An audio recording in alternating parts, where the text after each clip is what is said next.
গাজা উপত্যকা অনুষ্ঠিত বিতর্কিত নীতি এবার দক্ষিণ লেবাননেও প্রয়োগ শুরু করেছে ইসরায়েল। লেবাননের সঙ্গে 10 দিনের নতুন যুদ্ধবিরতি কার্যকর হওয়ার পরপরই সেখানে ইয়েলো লাইন বা হলুদ রেখা স্থাপনের ঘোষণা দিয়েছে ইসরায়েলি প্রতিরক্ষা মন্ত্রী।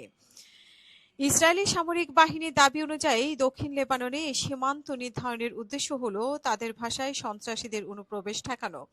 এক বিবৃতিতে আইডিএফ জানায় যে গত 24 ঘণ্টায় এ হলুদ রেখা অতিক্রম করে তাদের অবস্থানের দিকে এগিয়ে আসার বেশ কয়েকজনের উপর হামলা চালানো হয়।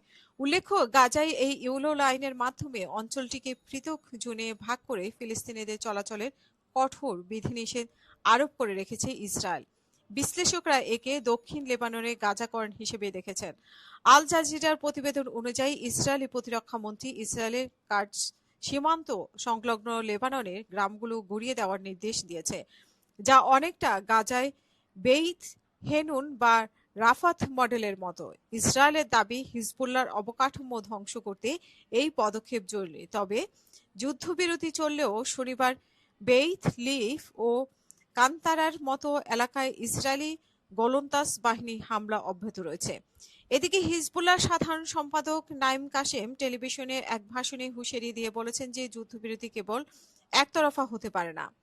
তিনি বলেন, যুদ্ধবিরতি মানে সব ধরনের শত্রুতা বন্ধ করা। আমরা ইসরায়েলকে বিশ্বাস করি না, তাই আমাদের যোদ্ধারা সবসময় প্রস্তুত থাকবে। শত্রুপক্ষ লঙ্ঘন করলে আমরাও দাঁতভাঙা জবাব দেব। তিনি লেবানন থেকে ইসরায়েলি সেনাদের পূর্ণ প্রত্যাহারের দাবি জানান। দীর্ঘদিন ধরে চলা এই সংঘাত নিরসনে মার্কিন প্রেসিডেন্ট ডোনাল্ড ট্রাম্প জানিয়েছেন যে ইসরায়েলের প্রধানমন্ত্রী নেতানিয়াহু এবং লেবাননের প্রেসিডেন্ট জোসেফ আউন আগামী 1 বা 2 সপ্তাহের মধ্যে ওয়াশিংটনে বৈঠকে বসতে পারে। লেবানন সরকার হিজবুল্লাহর নিরস্ত্রীকরণ নিয়ে চাপের থাকলেও ইসরায়েলের অব্যাহত আগ্রাসনের উদ্বেগ প্রকাশ করেছে। অন্যদিকে জাতিসংঘ জানিয়েছে যে গত নভেম্বর থেকে এখন পর্যন্ত ইসরায়েলের 10,000-এরও বেশি বার যুদ্ধবিরতি লঙ্ঘন করেছে, যার ফলে শত শত লেবানন নাগরিক প্রাণ হারিয়েছে।